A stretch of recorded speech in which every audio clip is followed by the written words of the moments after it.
오늘은 25년 1월 4일이네요. 토요일날 9시 2분입니다. 지금 진주서 마산 쪽으로 가고 있는데요. 지금 하만입니다. 여기는. 오늘 카메라를 켠 이유는 아마 해가 바뀌고 제가 공식적으로 카메라를 뜬 것은 오늘 처음인 것 같아요.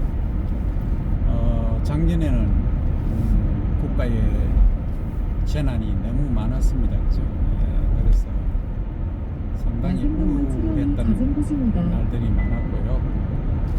오늘 이제 새로운 새 출발을 해야 되고, 또 우리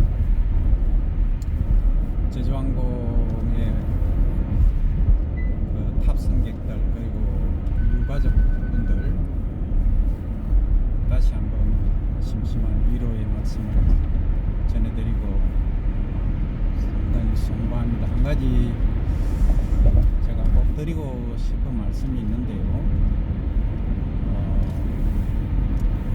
저는 이제 기독교 크리스찬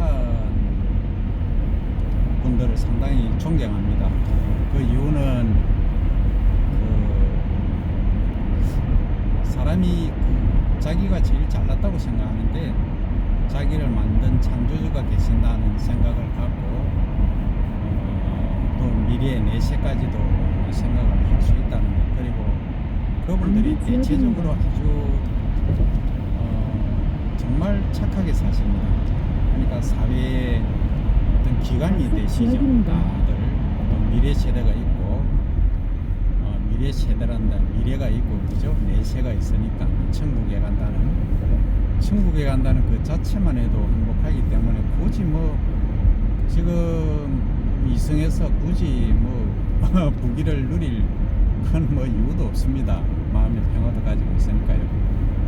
절대적 하나님을 모시니까요. 그 다음에 이제 불교하고 이슬람 어떤 기원이 비슷하지 않습니까? 인도에서 시작됐는데 과거에는 이제 소승불교 개인 도를 닦는 거 위주였다면 지금은 이제 대승불교 쪽으로 널리 이제 인간을 어떻게 보면 이롭게 하는 정신적으로, 그죠? 물질적인 것보다. 그래서 불교를 또 진심으로 믿는 분들은 또 나름대로 대단한 사회적인 또 기여를 하고 있습니다, 그죠? 그래서 종교를 가진 분들이 참 대단하다는 말씀을 드립니다. 오른쪽 허브에 주의하세요. 이 둘의 공통점은, 종교의 공통점은 이성보다는 내세, 미래가 더 좋을 수 있다, 그리고 좋다 하는 확신이 있습니다. 그래서 참 사고로 유명을 달리 하신 분들이 많이 계시고, 또 유가족분들이 마음의 안정을 가질 수가 없을 겁니다. 하지만 그 내세가 있기 때문에 이성에 큰 죄를 짓지 않고 사셨다면 더 좋은 다음 세상에서는 하나님을 만나든 하나님의 나라 천국에서 살든 아니면 내세에 더 좋은 가문에 더 좋은 사람으로 태어나든 사람의 차별이 어디 있겠습니까만 어쨌든 그럴 가능성이 저는 많다고 봅니다. 그래서 제 얘기가 아니고 종교에서들 다들 그렇게 얘기합니다. 그래서 저는 그 내세도 믿고 지금 혼, 그 영혼, 뭐 귀신들이 있나, 뭐 귀신이 있나 이런 얘기를 하는데 저는 지난번에도 말씀드린 대로 믿고 있습니다. 사실입니다. 완벽한 사실이고요. 그거 아닙니다. 그래서 너무 그렇게 심리하시지 말고 명복을 빌어주는 겁니다. 명복은 어떻게 비냐하면 크리스찬에서는 이제 기도하는 방법이 있겠고요. 그 다음에 이제 불교 쪽에서는 주로 49제를 지내지 않습니까? 제를 지내는데 이제 일주일마다 한 번씩 제를 지냅니다. 그럼 심판을 7번 받습니다. 그래서 77이 49에서 49일 해서 49일 날 심판을 받아서 지옥으로 가느냐, 뭐 아기로 탄생하느냐, 사고 다발 아니면 지역입니다. 부처님 세계로 가느냐, 소위 천국이죠. 이렇게 이제 정해진다 이 얘기를 합니다. 그러니까 다시 이제 사람으로 환생하느냐도 있습니다. 5개 그죠?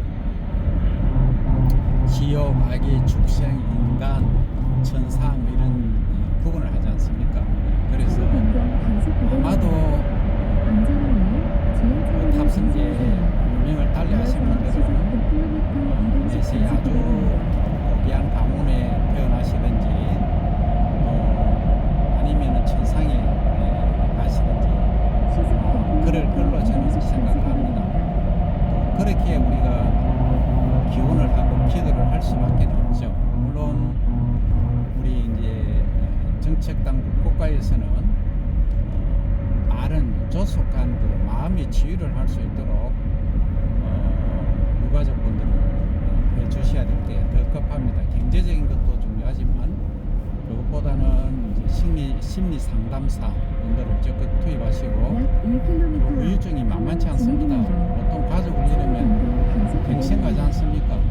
그래서 요즘 심리 상담의 역할이 너무나 중요합니다. 그래서 이런 것들을 정책 당국에서는 꼭 인지를 하시고 저보다 더 많이 아실 겁니다만 그래도 혹시 놓칠 수가 있으니까 그죠?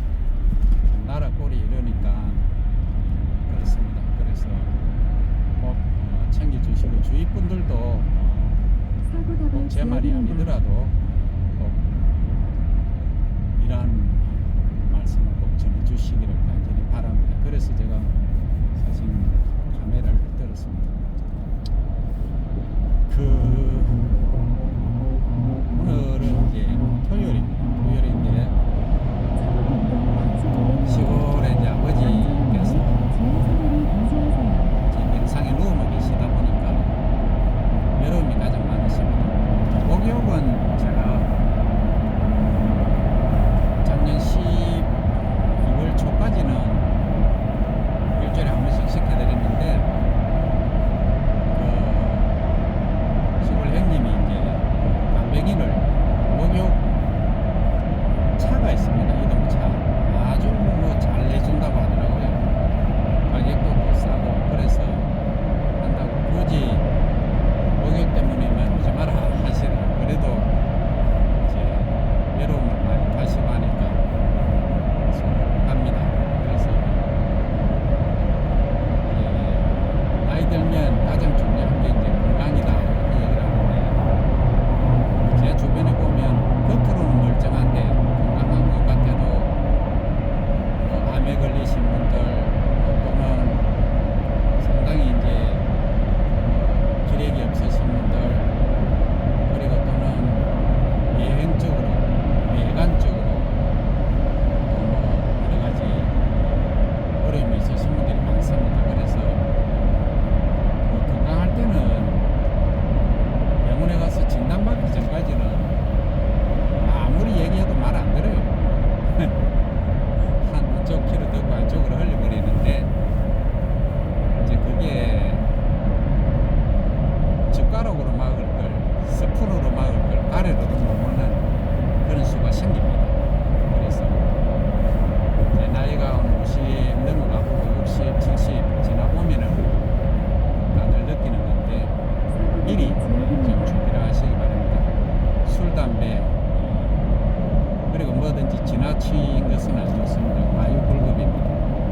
특히 스트레스도 문제가 되죠. 이런 것들만 잘 관리만 하셔도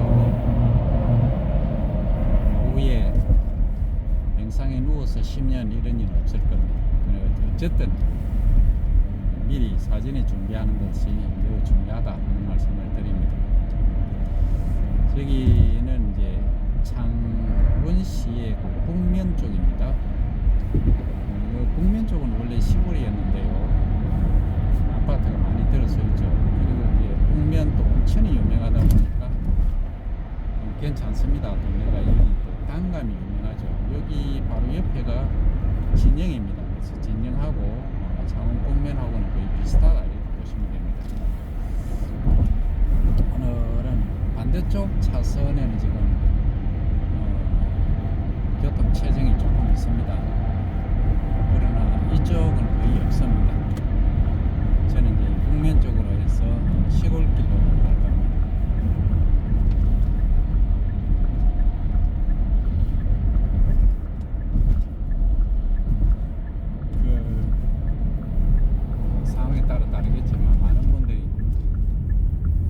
차의 기능들을 다 잘 모릅니다. 저도 한 10%도 모를 겁니다. 근데 차의 기능들을 잘 아시면 왜 크루즈 컨트롤 그 기능을 넣는지 연세 드신 분들은 고집이 왜 그리 센지 모르겠어요. 얘기를 해도 안 듣고 그래가지고 사고 나고 그걸 많이 하지 않습니까? 왜냐하면은 연세가 80 정도 되신 분들이 신체가 건강하면 또 덜한데 이게 장거리 여행을 또 좋아하시는 분들이 많이 계세요. 장거리 운전을 하시다 보니까 피곤하면은 눈 깜빡할 사이에 어떻게 갑니까? 이 뭐 걷잡을 수 없는 사태가 벌어집니다. 그러면 피로를 좀 덜하게 하는 거는 우리가 뭐 말 그대로 좀 비싼 차 하면은 피로가 덜하겠죠. 근데 그것보다 더 중요한 것은 크루즈 컨트롤을 해 놓으시면요 굳이 애터지게 꼭 잡고 안 있어도 됩니다. 단지 이제 문제가 있죠.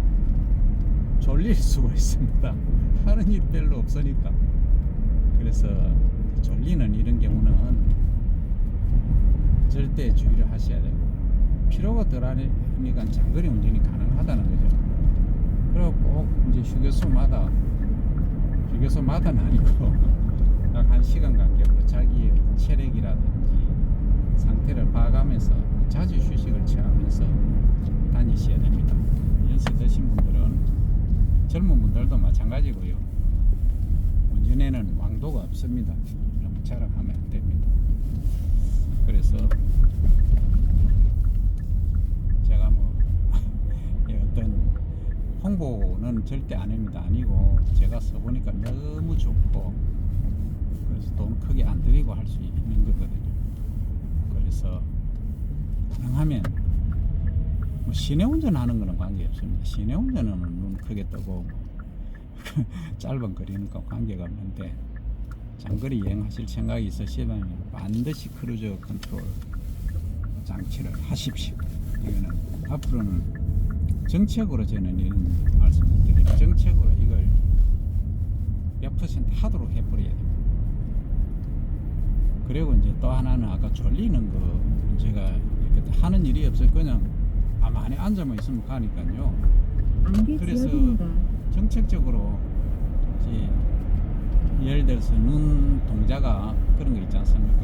눈동자가 뭐 1분간 또는 30초간의 몇 회 이상 깜빡거림 정도가 없다.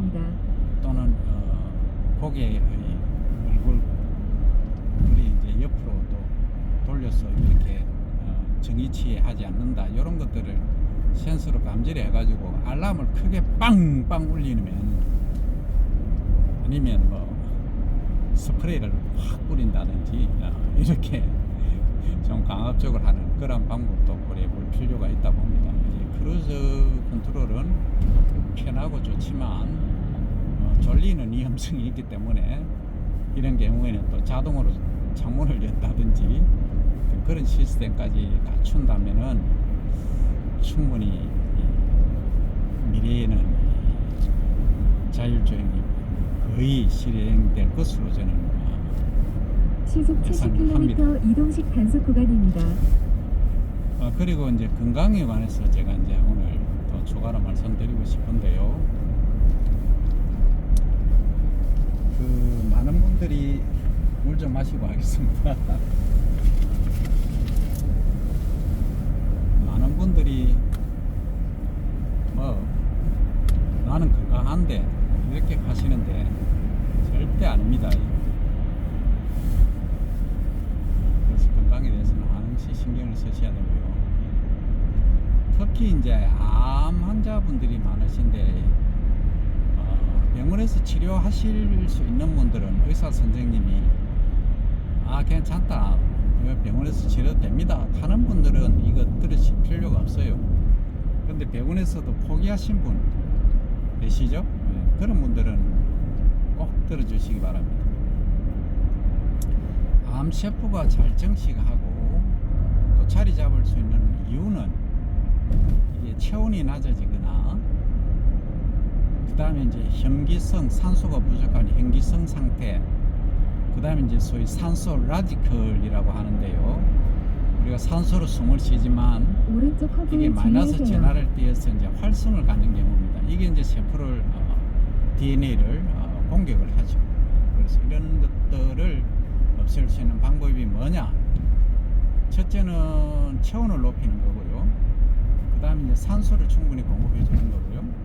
그 다음에 세 번째는 산소 라디칼을 제거하는 겁니다.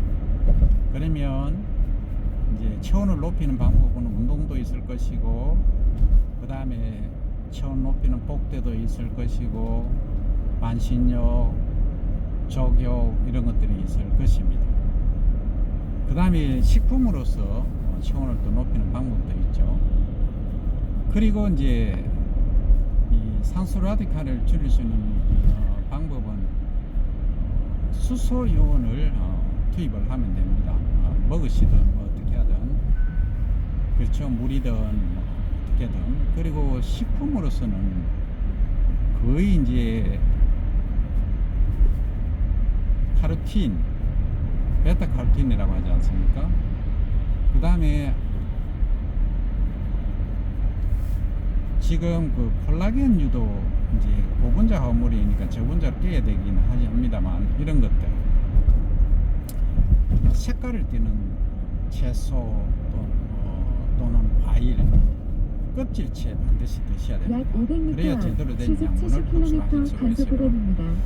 그래서 이제 그렇게만 하시면 됩니다. 그리고 또 암세포는 pH, 우리 몸 산도라고 하는데요.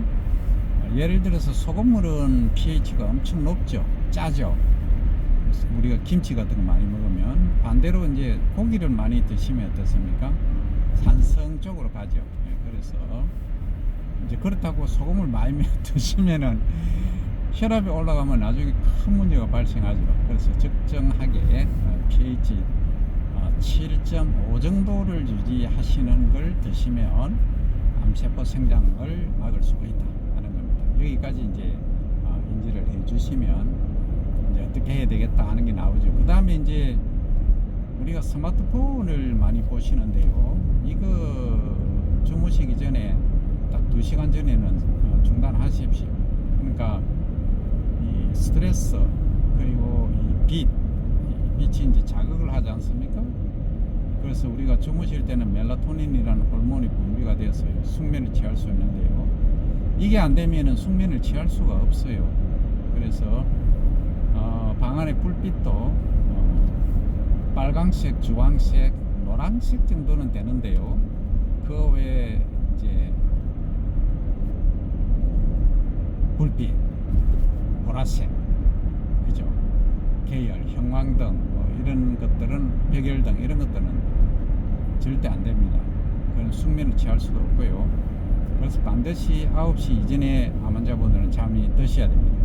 드셔서 언제 깨셔야 되냐 하면 절대 5시 이전에 깨시면 안 됩니다. 그리고 바깥에 외출하시는 거는 무조건 10시 이후에 외출하십시오. 그러면 왜 그래야 되느냐? 첫째는 온도도 높아지고요. 두 번째는 산소 농도가 밤에 새벽에 운동하면 좋을 것 같아서 나가시면요, 산소 농도가 엄청 낮습니다. 왜냐하면 식물들이 밤에는 호흡을 하기 때문에 CO2를 내놓습니다. 그럼 CO2 농도가 높아요. 그래서 꼭 이제 가능하면 오후에 나가시는 게 좋긴 합니다만, 그러면 너무 좀 그렇지 않습니까? 그래서 적어도 10시 이후에 외출을 하시라 하는 말씀드리고요. 그리고 체온 유지를 위해서 절대 마스크 쓰셔야 됩니다. 찬바람 바로 흡입하시면 큰일 납니다. 그렇게만 지켜주시고요. 그리고 이제 원적외선 제가 말씀을 드리려고 하는데, 그 황토에서 원적외선이 많이 나오고요. 요즘 또 뭐 여러 가지 게르마늄 사고 이런 것들가 원적외선이 나온다 어쩐다 이런 얘기를 하는데요. 그거는 제가 잘 모릅니다. 그 전문가가 아니라서. 황토는 분명히 좋습니다. 그리고 이제 황토를 그럼 어떻게 하느냐? 황토를 집안에 사방팔방으로 방에다가 발라 놓는 게, 벽면에 처리하는 게 가장 좋은데요. 그렇게 하시기 어려우면 황토 한 포대 한 20kg 정도를 방바닥에 길게 이제 바닥에 끌어놓고 그 위에 주무시는 겁니다. 그 위에 이제 솔잎 있지 않습니까? 가지 솔잎을 촉촉하게 해서 주무시기 전에 따뜻하게 해가지고 그렇게 하시면 아주 효능이 좋습니다. 암 환자분들은 좀 힘드시겠지만 요걸 지켜주시고요. 그 다음에 제가 소고기를 드시라 또 군뱅이를 드시라 말씀을 드리는데요. 고기는 먹으면 안 된다 하던데 이런 질문들을 많이 하십니다. 당연하죠. 고기 많이 드시면 산성화되기 때문에 안 좋습니다. 그래서 엄지손가락 2마디 정도만 드십시오. 하루에 소고기는. 그리고 기름기 있는 거 말고요. 쌀고기만 드셔야 됩니다. 왜냐하면 여기에 이제 우리가 필요한 아연을 비롯해서 무기 성분들이 많이 있습니다. 그리고 항암 주사를 맞으시다 보면요, 체력이 바닥이 납니다. 한 사람에 따라서 다른데요, 보통 한 5회까지는 견딥니다. 6회 7회 들어가면 그때부터는 머리 빠지고 심각한 소위 크로키 상태로 갑니다. 그래서 이 체력을 이겨내기 위해서 미리 조금씩 많이 드시면 절대 안 되고요. 드시는 게 좋고요. 그 다음에 이제 면역력은 어디서 나오느냐 하면 면역식품들이 있죠. 그러니까 통곡, 오른쪽 커브에 그리고 또 주의하세요. 발효시킨 통곡이 가장 좋은데요. 그렇게 드시기가 좀 어려우실 겁니다. 한 번에 이렇게 하면 가격도 좀 있고요. 그래서 네트워크 회사에서는 많이 판매를 하고 계시지만 가격에 좀 부담이 있으실 겁니다. 그런 분들은 통곡, 알곡을 반드시 밥을 해서 드시는데 무조건 한 스푼의 밥을 드시면 입에서 절대 20회 이상 씹으셔야 됩니다. 안 씹더라도 침을 반드시 묻혀서 넘기셔야 됩니다. 그렇게 하시면 이게 면역력도 길러지고요. 그리고 이제 아까 채식 말씀드렸죠. 채소류, 유색 채소들을 드시면 이게 이제 내 몸 속에, 특히 이제 대장 속에 유용균 함량이 증가합니다. 그래서 면역력이 훨씬 월등히 이제 높아지는 그러한 효과를 가져오실 수 있습니다. 그 외에 이제 하실 것은 매일 아침 저녁으로 하루에 2번씩 자기 체온을 체온계 요즘 이렇게 2만 얼마 정도 합니다. 2, 3만 원 정도 사는데요. 그걸 가지고 이제 머리에도 해보고요. 그 다음에 이제 손끝, 과속 방지턱이 있습니다. 안 쓰는 손, 그러니까 오른손 잡이면 왼손 네 번째 손가락, 새끼손가락 옆에 있는 네 번째 손가락이죠. 네 번째 손가락 손톱 바로 부위에 온도가 무조건 35도를 넘어야 과속 됩니다. 방지턱이 있습니다. 그게 이제 피가 잘 안 통하거든요. 어떻게 말단부인데 잘 또 안 쓰고 하기 때문에 그게 이제 34도다 뭐 이러면 문제가 발생합니다. 그래서 무조건 뭐 35, 6도 넘으면 좋지만 거의 대부분의 사람들이 나이 60 넘으면 36도 넘기가 어렵습니다. 넘으면 피가 아주 잘 통하고 있다는 얘기죠. 그러면 이제 당뇨라든지 고혈압이 없다 이렇게 말씀드릴 수도 있고요.